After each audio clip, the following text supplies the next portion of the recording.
ونصلی ونسلم علی رسولہ الکریم اما بعد۔ ہم سیرت مصطفیٰ کورس پڑھ رہے تھے اور اس میں تقریباً 5 نشستیں ہماری ہو چکی ہیں، یعنی موضوعات ہم نے تقریباً 25 پڑھ چکے ہیں اور ہر نشست میں ہم 5 موضوعات کو کور کرتے ہیں۔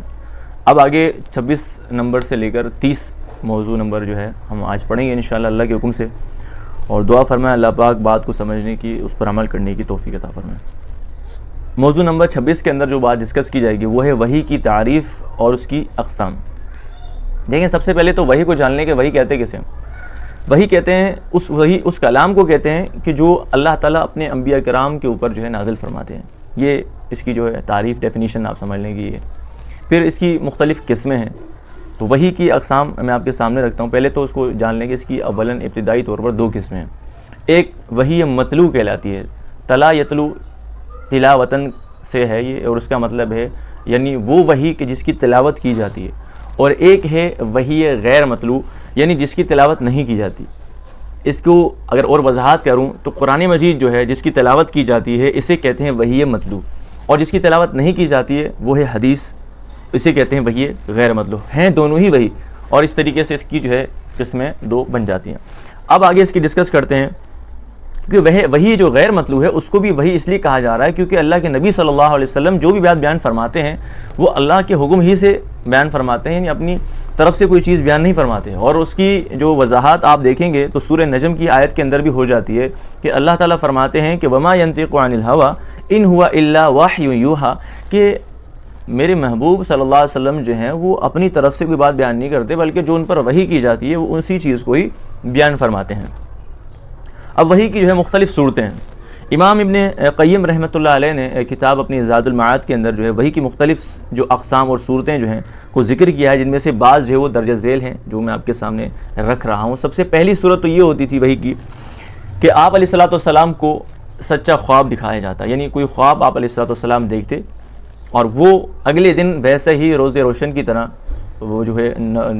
ظاہر ہو جاتا، یعنی جیسا اللہ کے نبی صلی اللہ علیہ وسلم نے دیکھا اگلے دن ویسا کہ ویسا ہی جو ہے وہ خواب حقیقت بن گیا۔ تو یہ جو صورت ہوتی تھی یہ نبوت ملنے سے قبل اللہ کے نبی صلی اللہ علیہ وسلم کے ساتھ پیش آتی تھی۔ اور دوسرا یہ ہے کہ فرشتہ آپ علیہ الصلوۃ والسلام کے قلب مبارک کے اندر کوئی بات القاء کر دیتا، ڈال دیتا اللہ کے حکم سے، تو یہ بھی جو ہے وحی کی ایک صورت تھی کہ ان روح القدس نفث فی روعی، کہ روح القدس نے میرے دل کے اندر یہ بات پھونکی، میرے دل کے اندر یہ بات ڈالی۔ اور تیسری جو صورت ہے وہ یہ ہے کہ فرشتہ انسانی شکل کے اندر آتا اور آپ صلی اللہ علیہ وسلم سے مخاطب ہوتا، اور آپ صلی اللہ علیہ وسلم اس کی کہی ہوئی بات یاد کر لیتے، اور اس صورت کے اندر جو ہے بعض صحابہ کرام رضوان اللہ اجمعین اس فرشتے کو دیکھتے بھی تھے۔ ظاہر وہ جب انسانی شکل میں آئیں گے تو وہ صحابہ تو دیکھیں گے ہی، وہ اس شروع کے اندر تو انہوں نے یہی سمجھا کہ شاید یہ کوئی شخص ہیں جو اللہ کے نبی صلی اللہ علیہ وسلم کے پاس تشریف لائیں۔ پھر اللہ کے نبی صلی اللہ علیہ وسلم خود اس کی وضاحت فرما دیتے، تو یہ جو شخص میرے پاس آئے تھے یہ حضرت جبرائیل علیہ السلام تھے۔ تو یہ تو تیسری صورت تھی کہ جس کے اندر فرشتے کی شکل میں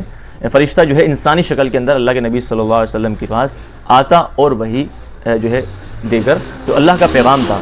اس کو دے کر چلا جاتا۔ اور چوتھی صورت یہ ہے کہ ایک لوہے کی جو موٹی زنجیر ہوتی ہے اس کو چٹان پر رگڑنے سے جو آواز پیدا ہوتی ہے اس طرح کی سی آواز جو ہے بجتی، یعنی گھنٹیاں کسی بجتی جس کو تشبیہ اس طریقے سے دی جا رہی ہے، تو اس طرح کی کیفیت جو ہے وہ ہوتی اور اس طرح کی صورتحال بنتی، اور پھر جو ہے آپ علیہ الصلوۃ والسلام سے فرشتہ ملتا اور اللہ کا پیغام پہنچا دیتا۔ یہ جو صورت تھی جو چوتھی میں نے آپ کے سامنے رکھی کہ جس میں اس طرح کی کیفیت، اس طرح کی سچویشن بنتی تھی، یہ صورت سب سے زیادہ سخت ہوا کرتی تھی اللہ کے نبی صلی اللہ علیہ وسلم کے جو ہے اوپر۔ اور فرمایا جاتا ہے کہ روایت میں آتا ہے کہ اللہ کے نبی صلی اللہ علیہ وسلم سخت سردی کے موسم کے اندر بھی آپ علیہ الصلوۃ والسلام کو پسینے چھوٹ جاتے تھے اس سختی کی وجہ سے وحی کی۔ اور پانچویں صورت یہ ہے کہ فرشتے کو اس کی اصلی شکل و صورت کے اندر اللہ کے نبی صلی اللہ علیہ وسلم جو ہے دیکھا کرتے اور پھر اس طریقے سے وحی ان سے وصول کرتے، اور وہ اللہ کا پیغام ہے وہ اللہ کے نبی صلی اللہ علیہ وسلم تک پہنچاتا۔ اور ایسا 2 مرتبہ ہوا، حضرت جبرائیل علیہ السلام اللہ کے نبی صلی اللہ علیہ وسلم کے پاس تشریف لائے اپنی اصل شکل و صورت کے ساتھ۔ اور چھٹا یہ ہے کہ حجاب میں رہ کر براہ راست اللہ سے گفتگو ہوئی، اور ایسا جو ہوا ہے وہ معراج کے موقع کے اوپر ہوا ہے۔ تو یہ 6 صورتیں تھیں کہ جس کے اندر اللہ کے نبی صلی اللہ علیہ وسلم کے اوپر وحی آئی، جو کہ وحی کی صورتیں آپ کہہ لیں، اور پھر وحی کی جو 2 قسمیں تھیں، وحی مطلوع اور غیر مطلوع، پھر وحی کی تعریف وہ بھی میں نے آپ کے سامنے مختصراً عرض کر دی۔ یہ تھا موضوع نمبر 26 کے، جس کے اندر وحی کے متعلق چند اہم باتیں آپ سے ڈسکس کی۔ اب آتے ہیں موضوع نمبر 27 کی طرف۔ اب موضوع نمبر 27 میں جو ہے مکی زندگی کے جتنے بھی مراحل ہیں دعوت کے اعتبار سے، وہ اس کو ہم ڈسکس کریں گے۔ اب مکی زندگی کو جو ہے ہم مختلف مراحل کے اندر ہم تقسیم کرتے ہیں، تو دعوتی اعتبار سے جو ہے وہ مراحل کی تقسیم 3 مراحل ہو جاتے ہیں۔ پہلا یہ کہ پہلی نبوت سے لے کر 3 نبوت تک جو ہے اللہ کے نبی صلی اللہ علیہ وسلم نے غیر اعلانیہ دعوت دی، چھپ کر دی اور پوشیدہ رہ کر یہ دین کا کام کیا، اور یہ تو پہلا مرحلہ ہوا۔ دوسرا مرحلہ جو تھا وہ 4 نبوت سے لے کر 7 نبوت تک جو ہے اللہ کے نبی صلی اللہ علیہ وسلم نے اعلانیہ دعوت کا کام کیا، علی الاعلان اسلام کا پیغام لوگوں تک پہنچایا۔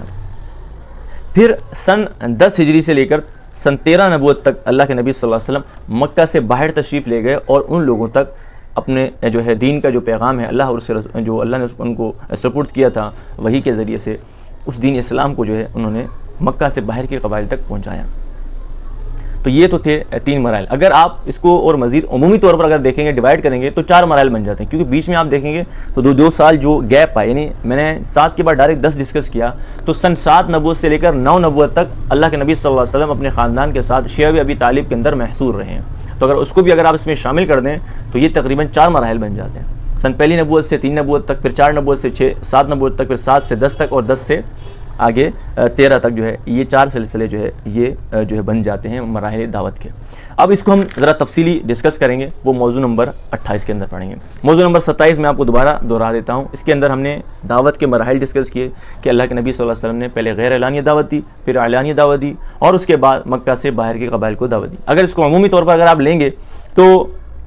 غیر اعلانیہ دعوت، اور اس کے بعد شیعہ ابی طالب کے اندر محصور رہتے ہوئے بھی اللہ کے نبی صلی اللہ علیہ وسلم نے دعوت کا کام نہیں چھوڑا، اور اس کے بعد مکہ سے باہر کے لوگوں کو دعوت دی۔ اب آتے ہیں موضوع نمبر 28۔ اب آگے جو ہے ہم آپ کو اسی جو آپ کے سامنے میں نے 4 مراحل رکھے اسی کو تفصیلاً ڈسکس کریں گے۔ موضوع نمبر 28 کے اندر غیر اعلانیہ دعوت کے 3 سال اور آپ علیہ الصلوۃ والسلام کی دعوت سے اسلام قبول کرنے والے جو خوش نصیب صحابہ کرام تھے ان کو ڈسکس کریں گے اس موضوع نمبر 28 کے اندر۔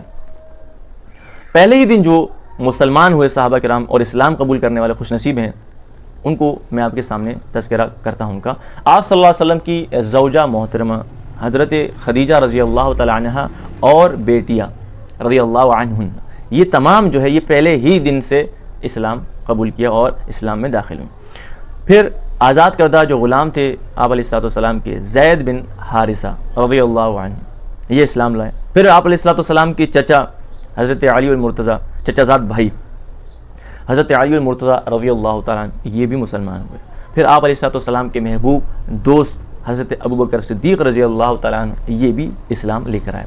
پھر حضرت ابوبکر صدیق رضی اللہ تعالیٰ عنہ نے اس دعوت کو جاری رکھا اور تبلیغ کا کام شروع کیا، لوگوں تک دعوت دینے کا کام شروع کیا۔ تو ان سے جو لوگ مسلمان ہوئے ان کا میں آپ کے سامنے تذکرہ کرتا ہوں، اور آپ جو ہیں وہ مکہ مکرمہ میں اپنے عمدہ اخلاق اور تجارت اور نسب ناموں میں معرفت کی وجہ سے ایک خاص مقام رکھتے تھے، حضرت ابوبکر صدیق رضی اللہ تعالیٰ عنہ، اور ہر وقت آپ کے پاس لوگ آتے رہتے تھے، اور آپ نے بھی دعوت دین کا پھر کیا کیا، کام شروع کیا اور لوگوں کو دعوت دینے کی جو ہے ترغیب دی، اور اسلام کی دعوت دی انہوں نے، اور ان کو مسلمان ہونے کی دعوت دی۔ تو آپ کی دعوت سے جو لوگ اسلام لائے وہ میں آپ کے سامنے ذکر کرتا ہوں۔ حضرت عثمان رضی اللہ تعالیٰ عنہ، کتنے جلیل القدر صحابی ہیں اور خلفائے راشدین میں شمار ہیں ان کا،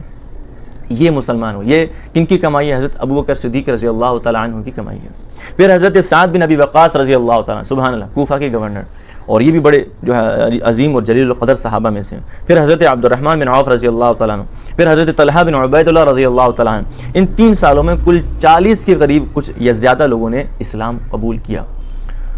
اور یہ آپ اندازہ لگائیں پھر ان حضرات نے جو آگے دین کا کام کیا ان تمام کا جو اجر و ثواب ہے وہ حضرت ابوبکر صدیق رضی اللہ تعالیٰ عنہ کو پہنچے گا۔ ظاہر یہ بات ہے، حدیث میں آتا ہے کہ من دل علی خیر فلہ اجر فاعلہ، تو اس کے لیے جو ہے فلہ اجر فاعلہ، تو اس کے لیے وہی جو یعنی کسی نے شخص نے خیر کی طرف دعوت دی کسی شخص کو اور کہا کہ بھئی یہ فلاں بھلائی کا کام کر لو، اور اگر اس نے کر لیا جس کو اس نے دعوت دی، تو یاد رکھیے گا کیا تو اس نے کام ہے لیکن اس کو بھی اجر سے محروم نہیں رکھا جائے گا، بلکہ اس کا اجر اس کو بھی پراپر دیا جائے گا، حالانکہ کام تو اس نے کیا۔ تو اب اندازہ لگائیں کہ ان حضرات کو اسلام میں لانے والے محنت کن کی تھی؟ حضرت ابوبکر صدیق رضی اللہ تعالیٰ عنہ کی، اور پھر انہوں نے حضرات نے جو آگے کتنوں کو مسلمان کیا اور کتنوں کو دین کے اوپر لگایا، ان تمام کا اجر و ثواب ان کو تو ملے گا ہی،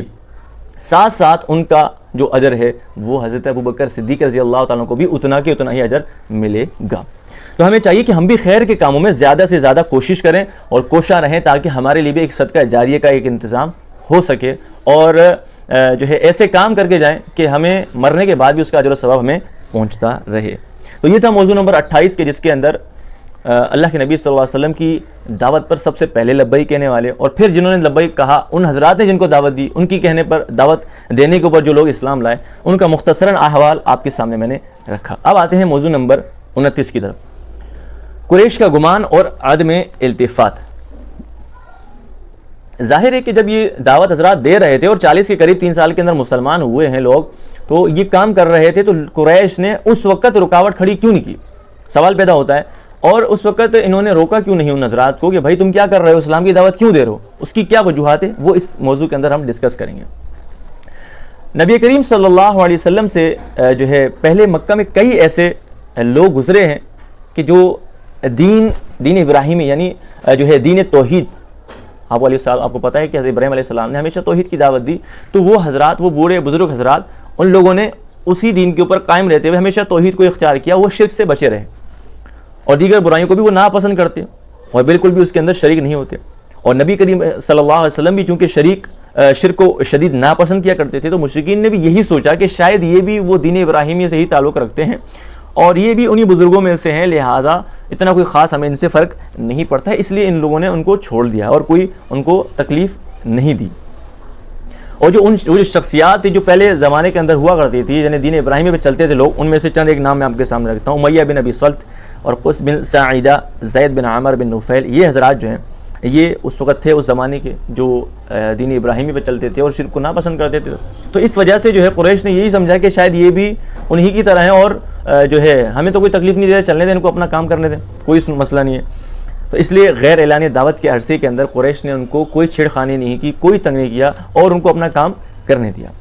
اب آتے ہیں موضوع نمبر 30، جو آج کی نشست کا آخری موضوع ہے۔ اس کے اندر ہم آپ کو بیان کرتے ہیں کہ مکی اور مدنی صورتوں میں فرق کیا ہے، اور بنیادی مضامین کیا ذکر کیے جاتے ہیں۔ مکی صورتوں کے اندر کن مضامین کو تذکرہ کیا جاتا ہے، کن مضامین کو بیان کیا جاتا ہے، اور مدنی صورتوں کے اندر کن باتوں کو ڈسکس کیا جاتا ہے۔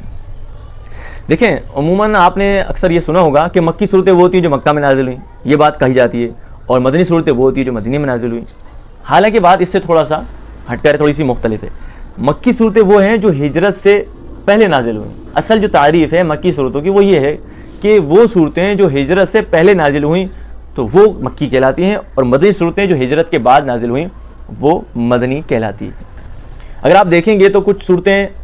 یعنی ایسے ہوئی ہیں کہ آپ علیہ السلام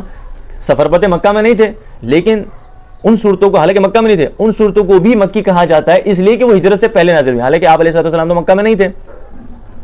تو اس کی جو علماء سیر ہیں، جو سیرت لکھتے ہیں علماء، ان حضرات نے جو اصل وجہ بتائی ہے مکی صورتوں کی، وہ یہ بتائی کہ ہجرت سے پہلے جو صورتیں نازل ہوئی ہیں وہ مکی کہلاتی ہیں، مکے میں نازل ہونے کی وجہ سے نہیں ہے، بلکہ ہجرت سے پہلے نازل ہونے کی وجہ سے ان کو مکی کہا جاتا ہے۔ اب بتاتے ہیں آپ کو مضامین کہ کن مکی صورتوں میں کن مضامین کو ذکر کیا جاتا ہے۔ تو مکی صورتوں کے اندر آپ دیکھیں گے کہ